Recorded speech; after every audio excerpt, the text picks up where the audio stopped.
Electricity is one of nature's greatest forces.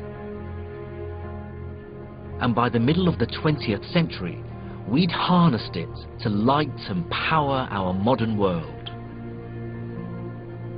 Hundreds of years of scientific discoveries and inventions brought us here. But it would take the eccentric genius of one man to unlock the full potential of electrical power. In the winter of 1943, Nikola Tesla looked out across the Manhattan skyline for the very last time. Tesla had been born into a world powered by steam and lit by gas. But before his eyes, he saw a new world, a world transformed, a world powered by electricity. His world.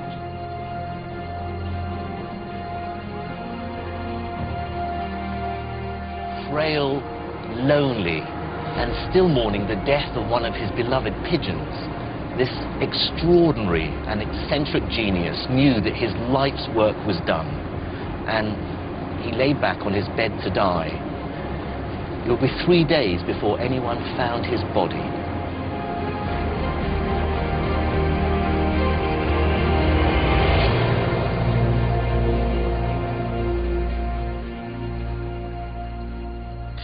Just over 200 years ago, early scientists discovered electricity could be much more than simply a static charge.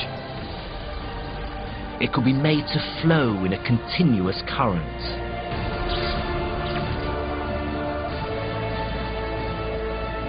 But they were about to discover something profound, that electricity is connected to magnetism.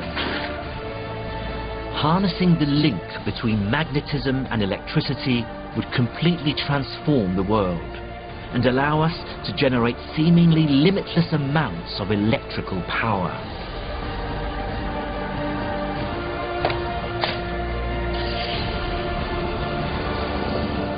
This is the story of how scientists and engineers unlocked the nature of electricity and then used it in an extraordinary century of innovation and invention.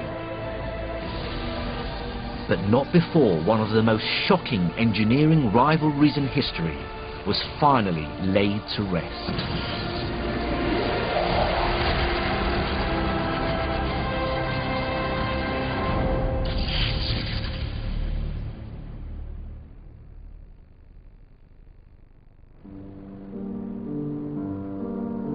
Our story begins in London at the beginning of the 19th century with a young man who would further our understanding of electricity as much as any other.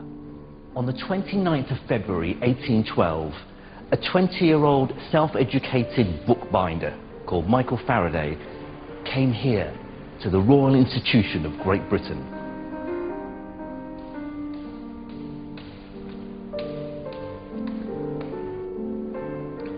He was surrounded by the great and the good of the academic world, and he was about to listen to one of the greatest scientific minds of the age. Faraday, the son of a blacksmith, had finished his formal education when he was just 12 years old. He would never get to university, but he wasn't finished with learning, as he was fascinated by science. Faraday worked long and hard during the day binding books, but in the evenings he would read whatever scientific literature he could lay his hands on. He loved learning new things about the world, and he had this constant desire, this passion to understand why things were the way they were. Reading scientific papers was one thing, but to really satisfy his craving for knowledge, Faraday was desperate to see the experiments themselves. And he eventually got his chance when he was given a ticket to attend one of the last lectures of England's greatest chemist of the time, Sir Humphrey Davy. It was to change young Faraday's life forever. After watching Davy, awe-inspired and full of ideas, Faraday knew what he wanted to do with his life. He was determined to dedicate himself to furthering science. And that's just what he did. Within a year, Davy had appointed him as an assistant at the Royal Institution. With Davy as his patron and, well, his boss, Faraday studied all manner of chemistry. But what would inspire his greatest breakthroughs were the invisible forces of electricity and magnetism. In 1820, both were being studied by a Danish scientist, Hans Christian Ørsted, who'd made an extraordinary discovery.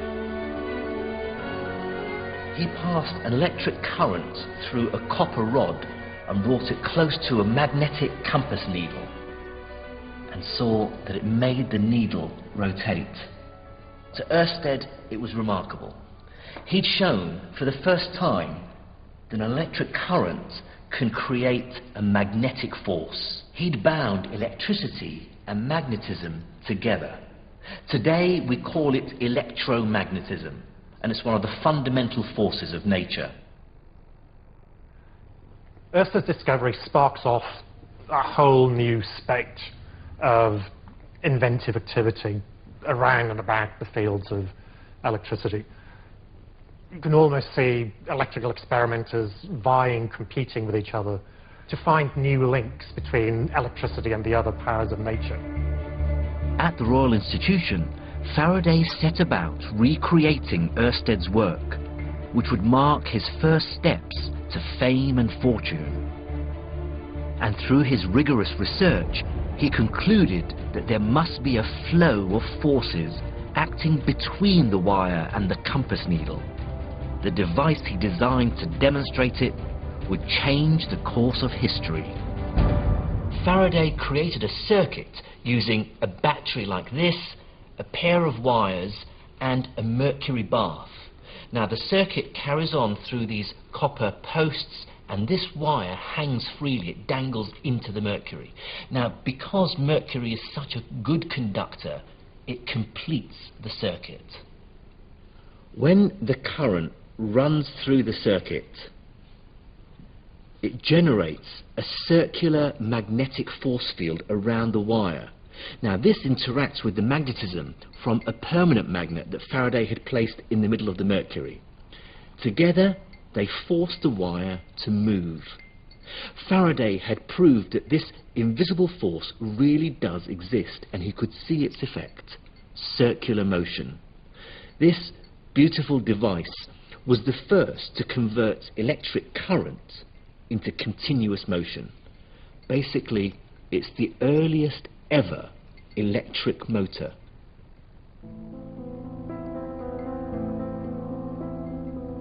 But Faraday was about to take this experiment further. One of the lasting effects of Faraday's discovery of electromagnetic rotations in 1821 was that it showed that there was a relationship of some sort between electricity, magnetism and motion. Faraday explored this relationship in detail and set himself an even more difficult challenge: to use magnetism and motion to make electricity. Eventually his obsession, hard work and determination paid off. The breakthrough came on the 17th of October 1831, when Faraday took a magnet like this and moved it in and out of a coil of wire. He was able to detect a tiny electric current in the coil moving one way and then the other. Faraday knew he was onto something. A few days later, instead of moving the magnet through the conducting wire coil, he set up the equivalent experiment by moving a conducting copper plate through the magnetic field. He didn't know it at the time, but as his spinning disc cut through this magnetic field, billions of negatively charged electrons were deflected from their original circular course and began to drift towards the edge. A negative charge built up at the outer edge of the disk, leaving a positive charge at the center. And once the disk was connected to wires, the electrons flowed in a steady stream. Faraday had generated a continuous flow of electric current. Unlike a battery, his current flowed for as long as his copper disk was spun. He'd created electrical power directly from mechanical power. Although Faraday's discovery of induction was extraordinarily important in its own right and had profound effects for the understanding of electricity and technology for the rest of the 19th century, for Faraday, what it did was open up a decade of powerful research, because it gave him the clue about how he should pursue his research. While Faraday continued his work trying to understand the very nature of electricity, inventors from across Europe were less interested in the science and more interested in how electricity could make them money. What's actually quite remarkable, certainly from a contemporary perspective, is that by and large, nobody really seems to care very much what electricity is. You don't have great theoretical debates as to whether it's a force or a fluid or a principle or a power. What they're really interested in is what electricity can do. Faraday, living in a world of steam power, was informing the scientific community about the nature of electricity. But at the same time, another breakthrough in how we could actually use it had been made. This will be the first device that really brought electricity out of the laboratory and into the hands of ordinary people: the telegraph.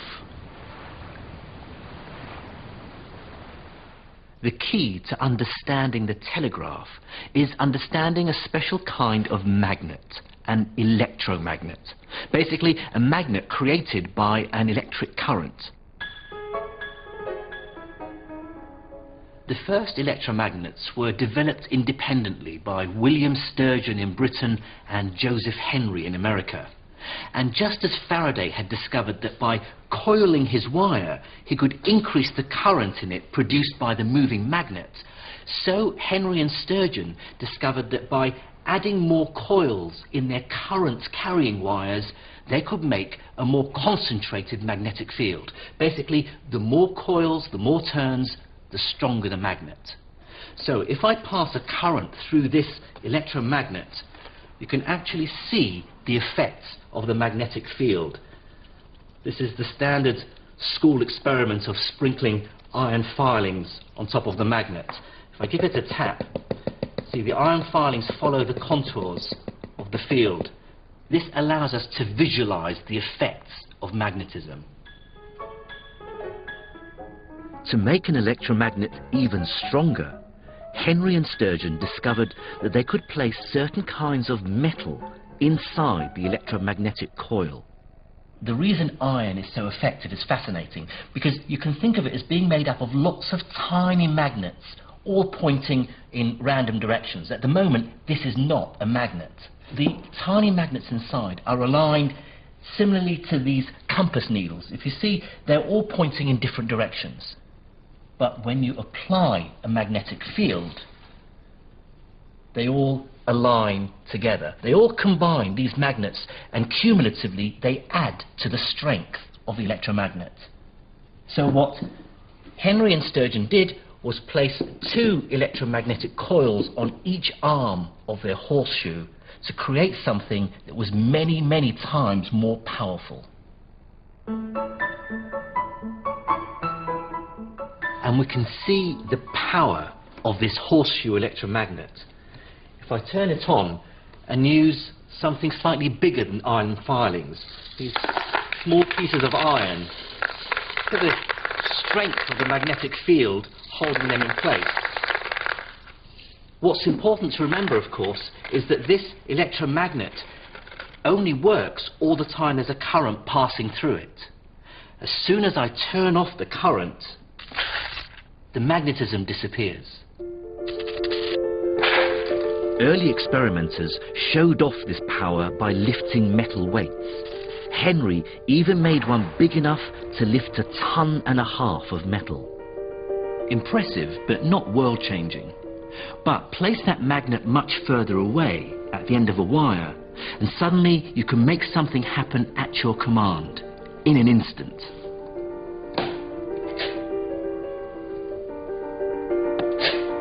This ability to control a magnet at a distance is one of the most useful things we've ever discovered. If electricity can be made visible a long way away from the original source of power, then you've got a source of instantaneous communication. By the middle of the 1840s, Samuel Morse had developed a messaging system based on how long an electrical circuit was switched on or off. A long pulse of currents for a dash, a short burst for a dot. This allowed messages to be sent and received by using a simple code.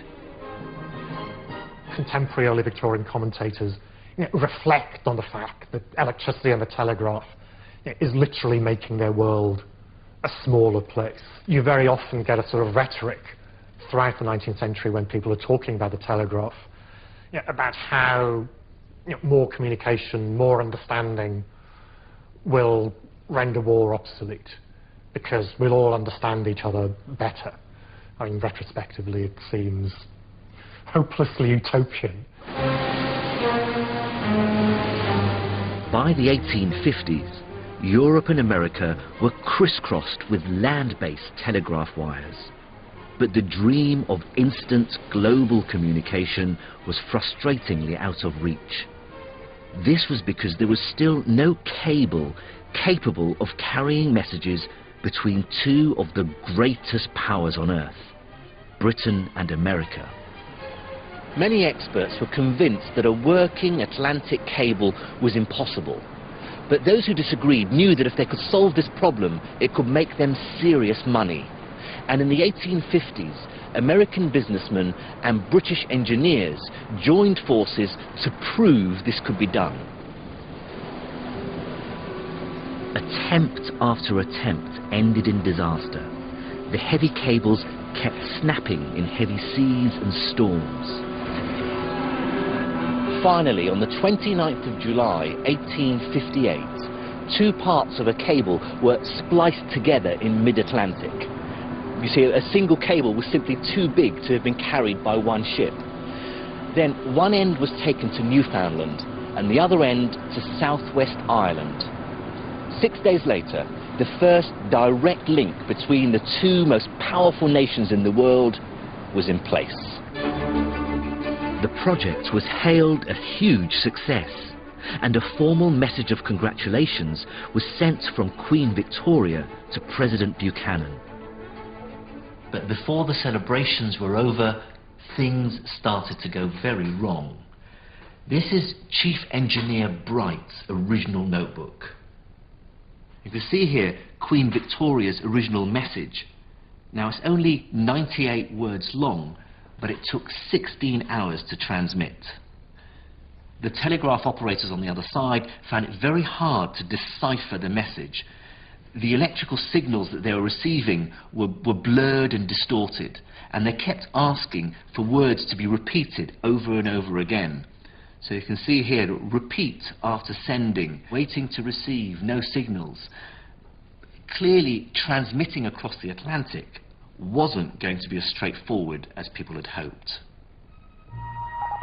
Over the next few days, several hundred messages were exchanged, but those arriving in Newfoundland became almost impossible to decipher. Just a jumbled mess of dots and dashes. There was a serious problem with the cable, and it was getting worse. Well, the 1858 cable was never fully repaired, and the end finally came when British engineer Wildman Whitehouse mistakenly believed that by increasing the signal voltage, he could force the messages through to Newfoundland. The cable simply stopped working altogether.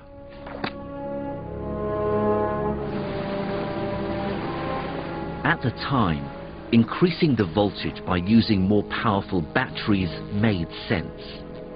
Most experts believed electric current flowed through a cable like a fluid in a pipe. Increasing the voltage was the equivalent of increasing the pressure in the system, forcing the current through to the other end. But the telegraph was actually carrying pulses or ripples of current along the cable, not a continuous stream. And over long distances, these pulses were becoming distorted, making it difficult to tell what was a short dot and which was a longer dash. By studying the effectiveness of underwater cabling, scientists were beginning to understand that electric current didn't always flow like water, but was also creating invisible electromagnetic waves or ripples. And it's this breakthrough that would lead to a new branch of research into the electromagnetic spectrum and solve the problems of the Atlantic telegraph. In effect, the transatlantic cable was a giant, ambitious, hugely expensive experiment. The failure of science to keep pace with technology had been exposed, and a new, more theoretical, and for me, much more exciting approach to understanding electricity began to unfold.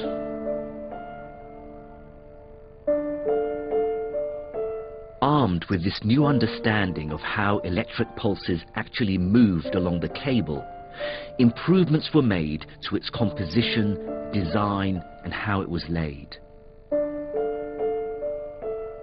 It would take another 8 years of scientists and engineers working together before a working cable was finally put in place. And on Friday, the 27th of July, 1866, a message was sent from Ireland to Newfoundland, clear and crisp. A treaty of peace has been signed between Austria and Prussia. At last, the dream of instant transatlantic communication had become a reality. The success of the 1866 cable makes the world a smaller place yet again. The change from a world where it took days or weeks or months for information to travel to a world in which information took seconds or minutes to travel is far more profound, I think, than anything that's taken place during my lifetime. The invention of the telegraph changed ordinary people's lives. But it would be the breakthroughs in how we used continuously flowing electric current that would have an even greater impact. Because inventors were developing a new way of using electricity. To make something every person in the world would want. Electric light. Until the 19th century, we only knew of one way to make our own light: burn things.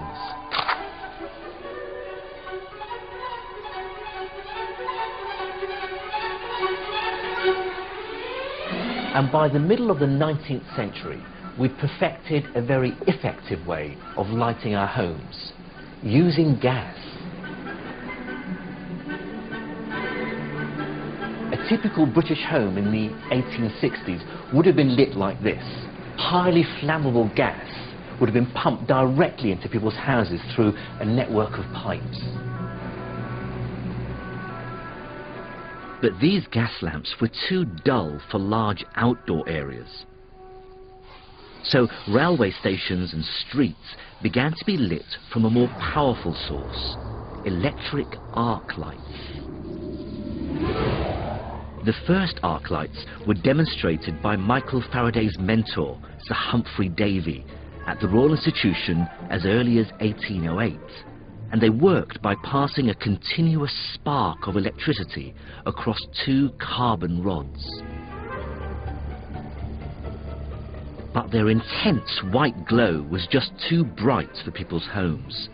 For an electric light to compete with gas, it would need to be subdivided into many smaller, less powerful and more gentle lamps. Whoever succeeded in bringing electric light to every home in the land was guaranteed fame and fortune. And by the early 1880s, the most famous, most prodigious, most fiercely competitive inventor in the world had taken on the challenge. The American Thomas Alva Edison. For Edison, invention was a passion. It's what he loved doing. He loved being in the laboratory. The first thing that drove that passion is that it was a lot of fun for Edison. I think that was the thing that he found most exciting, is that this was something he did well, and it allowed all of his creativity to come to the fore. Edison is Mr. Electrical Invention. He's the man they trust. He's the man that they think can do anything. He's also the man who has his carefully cultivated connections with entrepreneurs, with people who are willing to put their cash where Edison's mouth is, so to speak, and back him in this sort of venture. For Edison, the money was probably the least important reason. For Edison, the money was important for one reason: to allow him to do the next project. Edison had assembled a group of young and talented engineers at a cutting-edge laboratory in New Jersey, 26 miles from Manhattan. Menlo Park would become the world's first research and development facility, allowing Edison's team to invent on an industrial scale. They worked incredible hours. You know, one of them talked about how he hardly ever saw his children because he was in the lab all the time.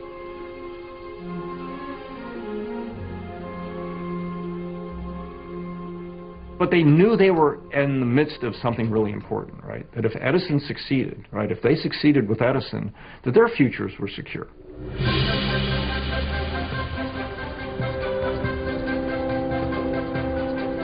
Edison's dream was to bring electric light to every home in the land.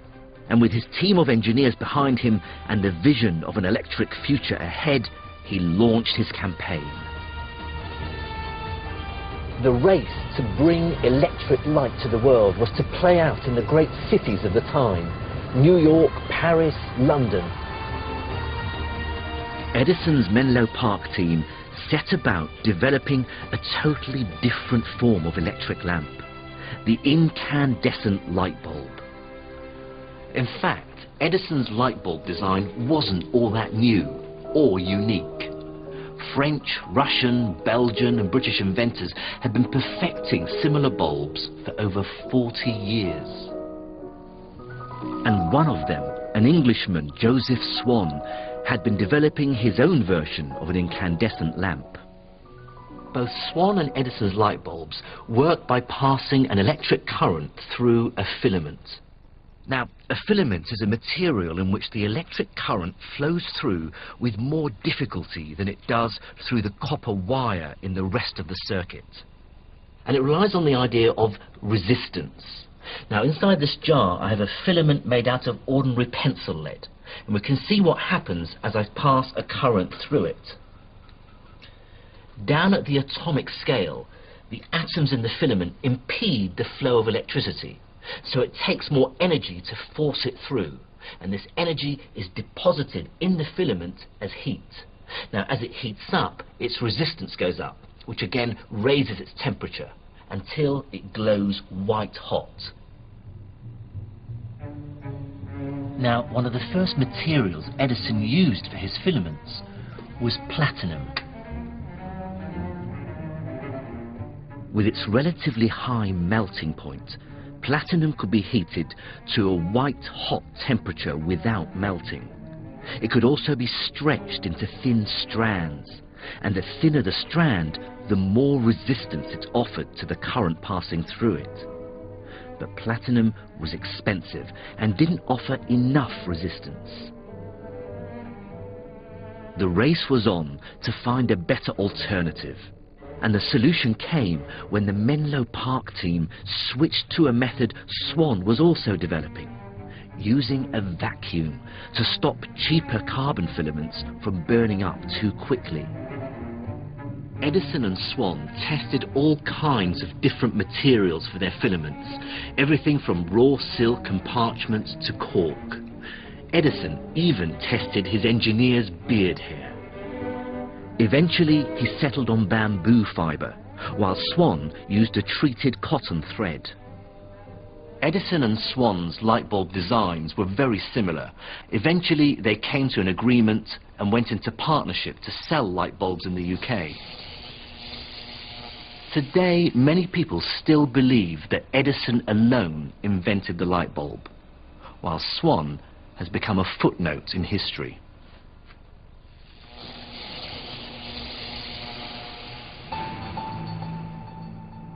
But his incandescent bulb was only part of Edison's strategy. He'd also invented an entire electrical system of sockets, cables and meters to go with it. And being a brilliant businessman, he developed a groundbreaking new way of distributing electricity. Edison knew that the key to making money from his system was to generate the electricity in a central station and then sell it to as many customers as possible. It seems obvious to us now, but until then, anyone who wanted to use electricity had to have their own noisy generator to make it. Edison's ambition was huge. He wanted to light the fastest growing and most exciting city in the world. New York. In the summer of 1882, Edison stood in a unique position at the center of 19th century science and invention. He'd patented a cutting-edge incandescent light bulb. He'd amassed an unprecedented knowledge of electrical engineering. And above all, he'd cultivated a reputation among the American public of being such a genius inventor that journalists hung on his every word. And the financial muscle of Wall Street was quick to throw itself behind his new ideas. His vision to electrify Manhattan, and then of course the rest of the world, was seemingly within his grasp.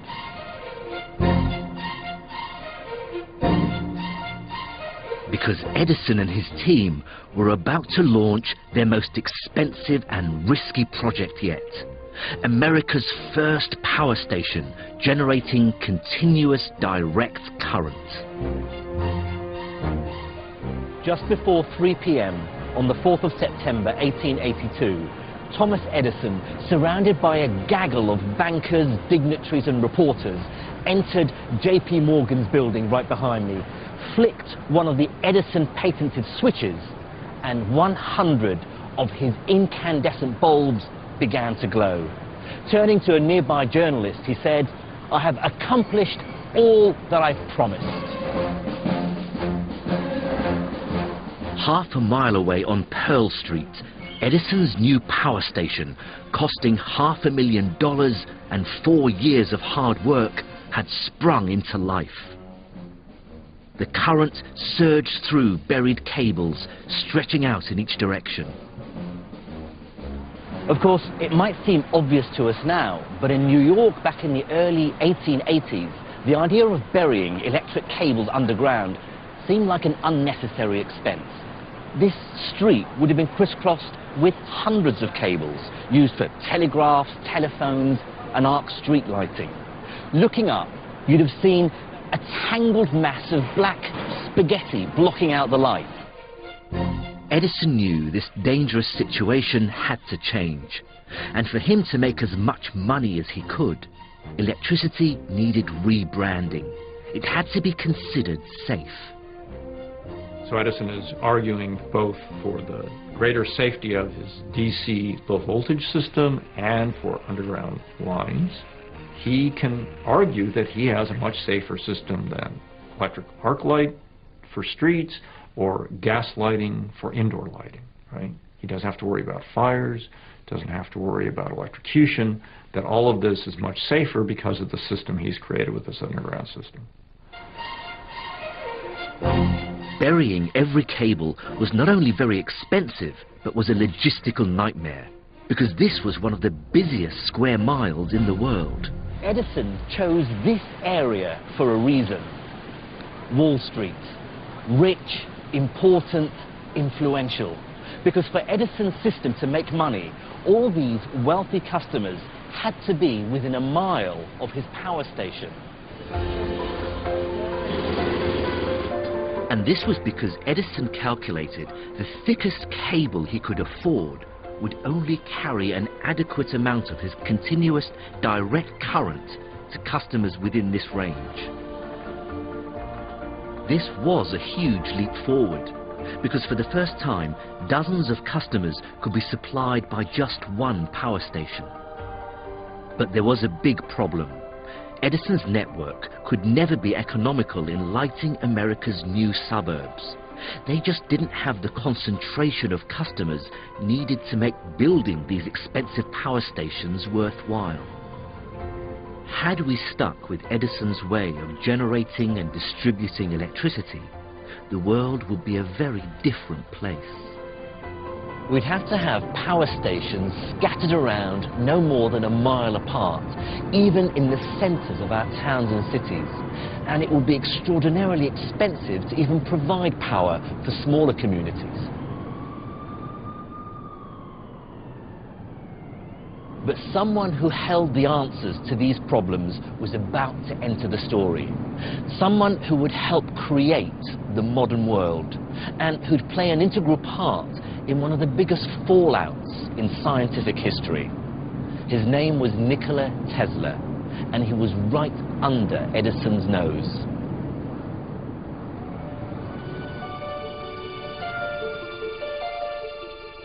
Nikola Tesla was a Serbian inventor who was born in Croatia and who worked for Edison briefly after arriving in New York at the age of 28. European, introverted, a deep thinker. He was everything Edison wasn't. Edison and Tesla could not be more different in the way that they handled their self-appearance and their manners, and the way that they constructed a public image for themselves. Edison could care less about the clothes that he had on, and if he spilled chemicals on his good Sunday suit, then he spilled chemicals on his good Sunday suit. He was, basically a very kind of slovenly guy. Tesla, on the other hand, even as a young man in his mid-20s, is thinking about his appearance, how he comes across to people, so he cares about his clothes, he cares about his manner, indeed he even cares about how his portraits are taken, and he always wants to make sure that he has a nice three-quarter profile, so you don't see the fact that he has a bit of a pointy chin. The life and death of Nikola Tesla is one of the most fascinating yet tragic stories of scientific brilliance, cutthroat business, and shocking public relations stunts.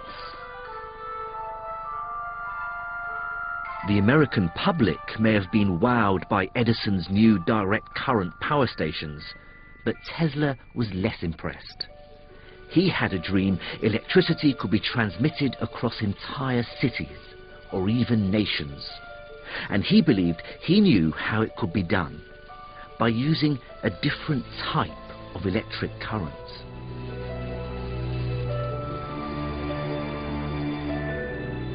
Electrical experts knew that the smaller the current sent down a cable, the smaller the losses in it through resistance, and so the longer the cable could be. Tesla proposed using a method of transmitting electricity where the currents could be lowered without a fall in the amount of electrical power at the other end. It was called alternating current. Alternating current is exactly that. It's an electric current that alternates between moving in one direction, then the opposite direction very quickly, as opposed to a direct current which moves only in one direction. Tesla was interested in alternating current because, like other electrical engineers in the late 1880s, he realized that as you raise the voltage of any current that you transmit from point A to point B, it's going to be more efficient to have a higher voltage. And since the amount of electric power in a cable is its voltage multiplied by its current, increasing the voltage meant the current in the cables could be reduced, and so losses due to resistance would be less. However, you don't want very high voltages on the order of, say, 20,000 volts coming into your home. So you need to step down the current that is being transmitted over a distance into your home, and to do that you need a converter or a transformer. Alternating current allows you to use a transformer to make that switch from the high transmission voltage to the lower voltage that you're going to use at consumption. Perfecting the technology to transmit electricity hundreds of miles from where it was generated would mark a huge step towards the modern world. And a wealthy industrial entrepreneur was already developing the solution. His name was George Westinghouse. Westinghouse believed alternating currents was the future, but it had a big drawback. While it was fine for electric light, unlike direct current, there was no practical motor that could run on it, and no one believed there ever would be, apart from Nikola Tesla. Tesla, as an inventor, liked to say that the first thing you need to do is not to build something, but to imagine it, to think it through, to plan it. And he had what modern-day psychologists would call an eidetic memory. He could basically remember everything that he saw and then visualize it in 3 dimensions. And they often say that the people that have this skill see it about an arm's length away out here, and they see it in 3 dimensions in that space. And all of the indications are is Tesla had that ability. This is a Tesla egg. It's a replica of the one Tesla used to demonstrate his greatest breakthrough, and one of the most important inventions of all time. It showed how rotary movement can be produced directly from an alternating current, crucially one that could be generated thousands of miles away. This was something that had never been done before.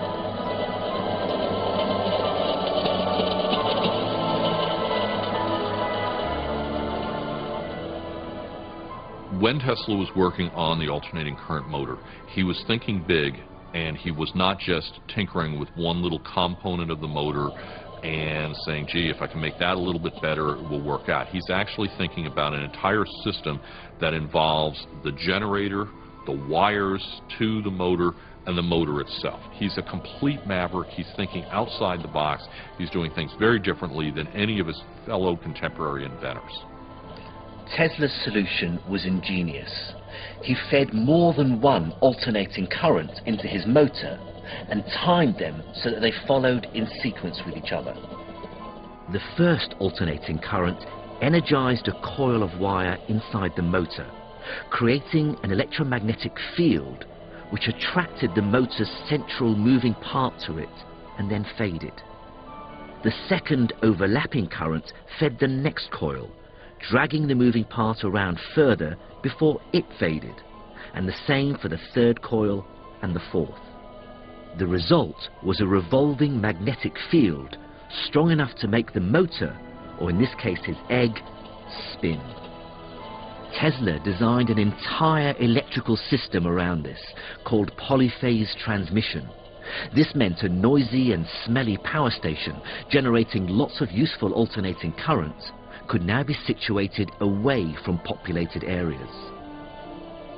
And for the first time, you can build large power stations wherever you want, on the edge of town or at a waterfall like Niagara, and you can then distribute the power over long distances and serve all the people in a major city or metropolitan center. Tesla's breakthrough was the last piece of the jigsaw, but he still had to convince the world that his solution was better than the direct current method championed by Edison.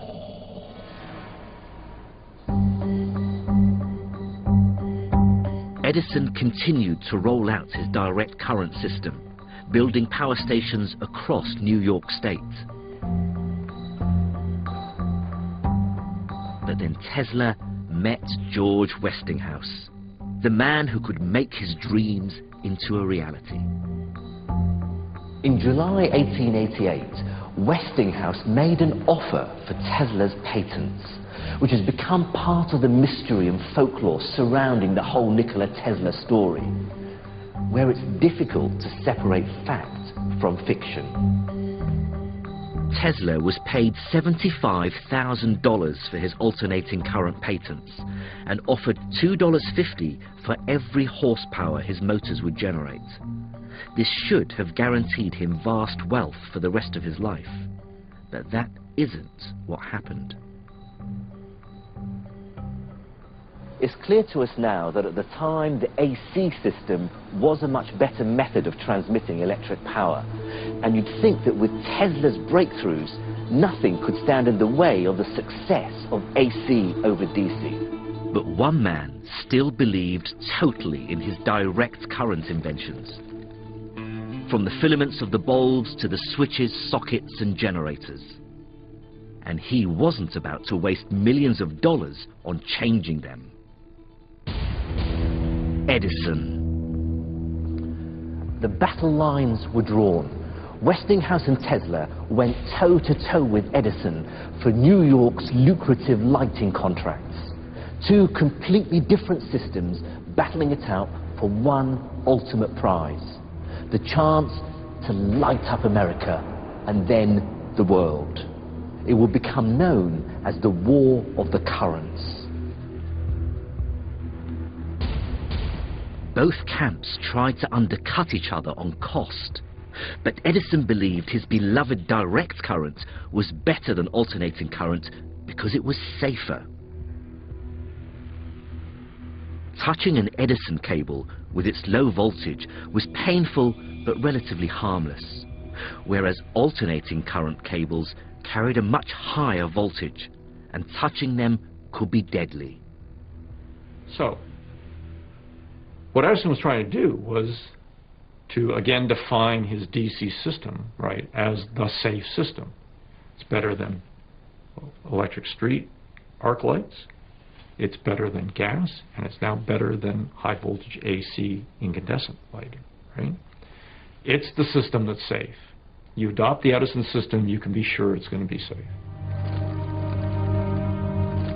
Edison claimed that AC was a more dangerous type of current than DC, and he highlighted every accident to Westinghouse's workmen and every fire caused by short circuits.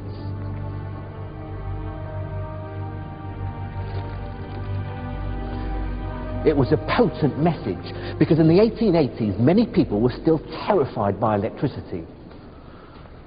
It could shock and even kill in an instant, and the reasons why still weren't fully understood. For many, the idea of piping this invisible killer into their homes was utterly ludicrous. So the weapon used in the War of the Currents was fear. And a little-known electrical engineer, Harold P. Brown, was about to take the fight against AC to a whole new level. It was to prove one of the most extreme and negative publicity campaigns in history. Brown had devised a unique and theatrical way of demonstrating the deadly power of AC, and he was eager to share it with the world. So on a warm summer's evening in July 1888, he gathered together 75 of the country's top electrical engineers and reporters to witness a spectacle they would never forget.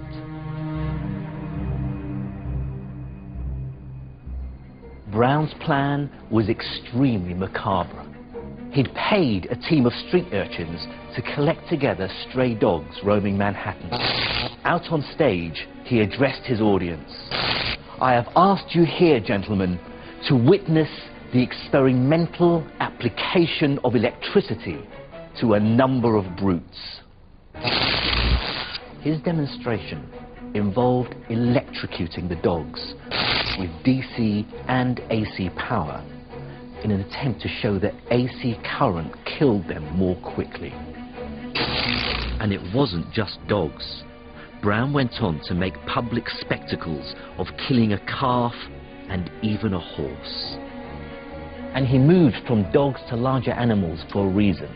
He wanted to show that the AC form of electricity was so dangerous it could kill any large mammal, including humans.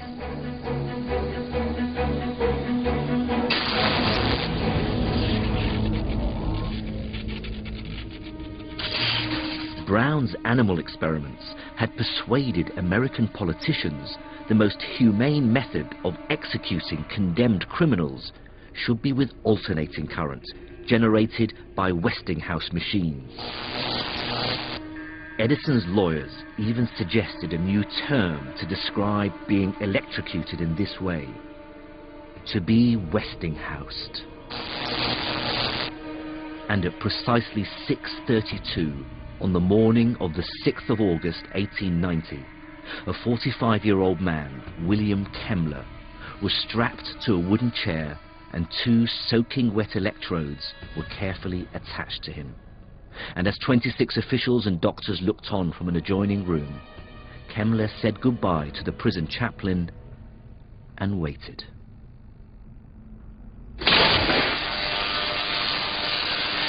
The execution of William Kemmler marked the lowest point in the War of the Current, but it wouldn't quite mark the end, because Nikola Tesla was about to do something that had never been seen before, something so wondrous and daring that it would live on forever in the memories of those who saw it.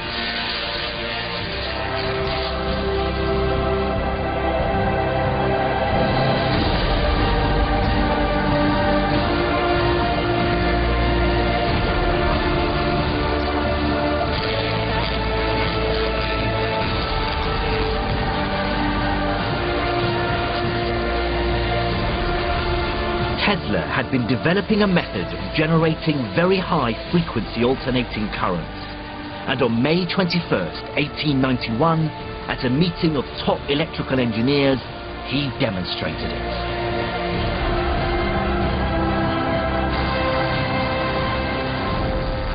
In an almost magical display of awesome power and wonder, and without wearing any safety chainmail or mask, tens of thousands of volts produced by a Tesla coil passed across his body and through the end of a lamp that he was holding.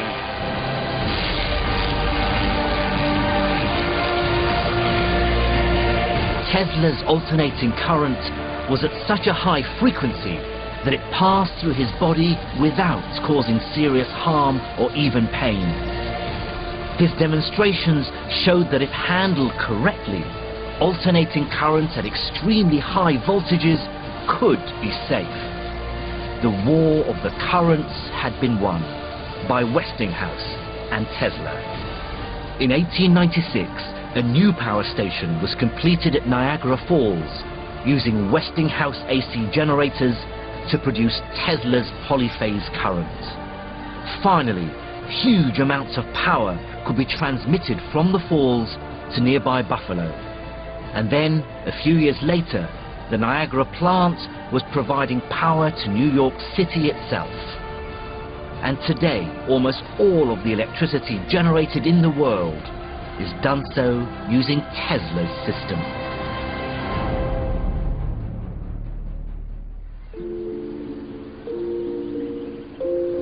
But Tesla's story doesn't end in fame and fortune. Although he went on to make significant contributions to many other areas of science and invention, to save George Westinghouse from ruin after a stock market crash, he gave up his claim to the royalties from his polyphase inventions. Nikola Tesla was a uniquely talented man, and we owe him so much.